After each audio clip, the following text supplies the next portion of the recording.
the first memory of my dad was in Twickenham Stadium preaching to 50,000 people. He had them in the palm of his hand. Okay? Now, that's the first memory I've had of my dad. He passed away when I was 26, okay? So that's the first memory I've had of my dad. Now, from that, you kind of like, only one way you go up is up. Your confidence only goes up. If you've got a dad who can do that, then you know you're from that bloodline, and that goes up. But was that a really quite a high expectation of what you saw as that's what success means? No, it wasn't. I didn't think about it at the time. It wasn't a conscious decision. I only realised that when I was young, as he passed away. Right. Do you know what I mean? I'm nothing like my dad. Yeah. I'm more like my mum. My mum's jokey, loud like me.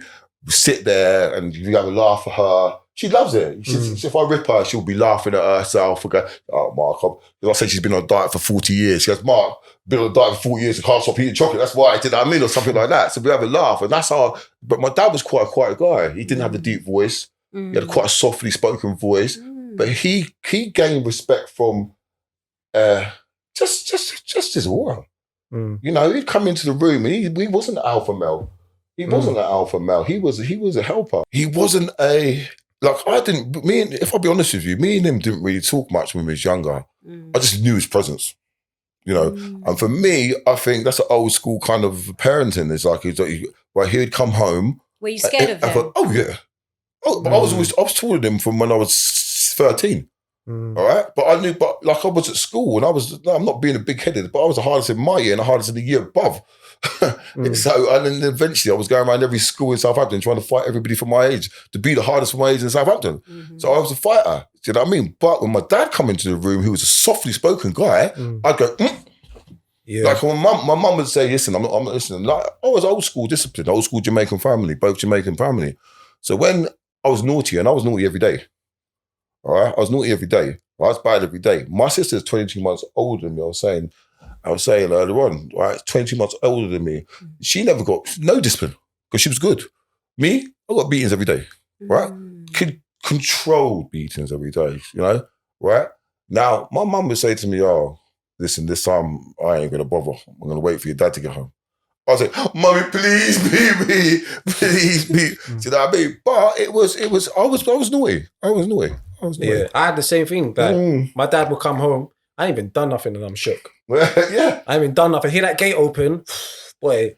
But you know, can tell and you. Then, go on, and then, it same thing as you, regardless of how scared I was. Once I was outside the house, I was my own man and I would do anything and everything. That's right. I was fearless. That's right. But when I come home and I know there's a letter home from school, or Miss So-and-so was called home, left her answer in the voicing machine, or I've got a letter of detention or something, listen, your heart is slapping. Your heart is slapping. You know your dad's been at work. Oh, this is the thing. As I got older, right? Because me and him started talking. Because I used to think my mum was the god, right? Because me and mum was so tight. I was mummy's boy, right? And then as I got older, I realised my mum's a bit mouthy, right? And I used to say, Dad, but bear in mind, my mum's stunning. I used to say to my dad, how did you get mum? You done well. Do you know what I mean? Right? Joking. And I'd say to my dad, I said, how did you part with... And he'd go, in one ear, Mark, out the other. That's what he would say, sort of thing. You know, but if I have to say one thing about my upbringing, everybody's got issues that are relevant to themselves for upbringing. Some of our issues are much more serious than other people's, but even the tiniest issues that we've got with our upbringing is relevant to ourselves, right? Mine were pathetic, really. Do you know what I mean? It's nothing really. It's more so, it's just I wasn't really fitting in with the religion, really. So I was sort of like rebellious towards the religion, right? But my dad used to say to me, he was cool about it because he was quite high up in the religion. So he would say you're a bit of a rebel sort of thing. Bear in mind, I was at school in the daytime, having fights, and then at the weekends I was knocking their doors in with a Bible in my hand, going, oh mercy, you know what I mean? They go, oh, sort of thing. Didn't you beat up my son yesterday? Give him back his lunch, man.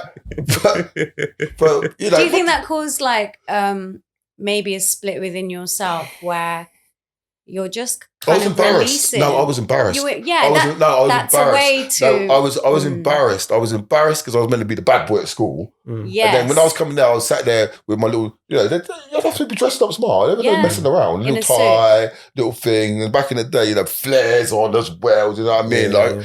Things like and knock the door. And I was embarrassed to knock the door because of who I was meant to be. Yeah. Do you know what I mean? But really, when I talk to most people in this world have had traumatic upbringings. They've had parents split. They've had even worse things than that. Parents abused in front of each other.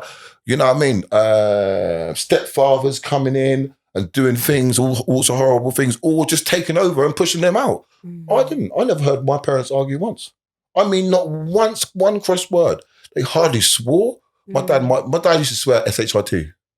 Right? And when they did argue, or when they did have a fallout, which is only human nature, they would take it away from the children so we couldn't see it.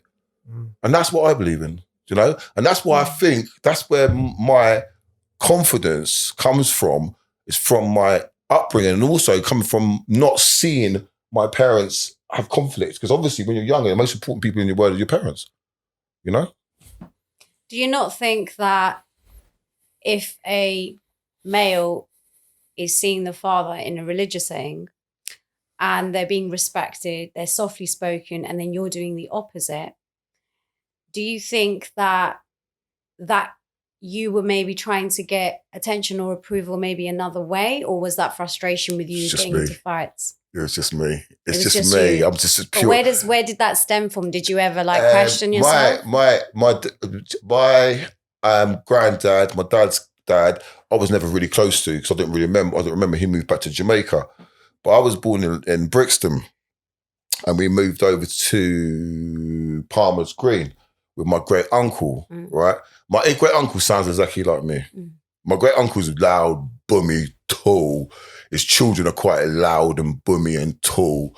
So there's parts of my family that are loud and things. So I've obviously taken over that aspect of it. Do you mean gene-wise? My mum's got 7 brothers. She was the youngest one. They're all bouncers and boxers. So they're all quite big guys. Yeah. Do you know what I mean? They're all boomy big guys. So that is the person I am now is this is the purest form of me ever. All right? This is the best version of me ever. Emotionally, mentally, physically. Do you know what I mean? The only thing I don't like about me is my grey hair. I told you that earlier on. Can't stand it. But the version I am now is I'm just so in tune with everything. What is wrong with me and what's right with me. What's wrong with me, I try to fix. I try to listen down. If someone's got an opinion, I know that's right about me. I think to myself, yeah, you're right. I'm old enough now and mature enough to know I ain't perfect. In my head, I'm perfect. But really, in reality, I'm not. So I know there's certain things that a lot of the things that I do are where they say alpha male or whatever you want to call me. Do you know what I mean? I think I'm right most of the time. Do you know what I mean? But what I've learned to realise is that I'm not right a lot of most of the time. So when someone points out to me that I respect, then I'll take it on board and try to you see, you're saying now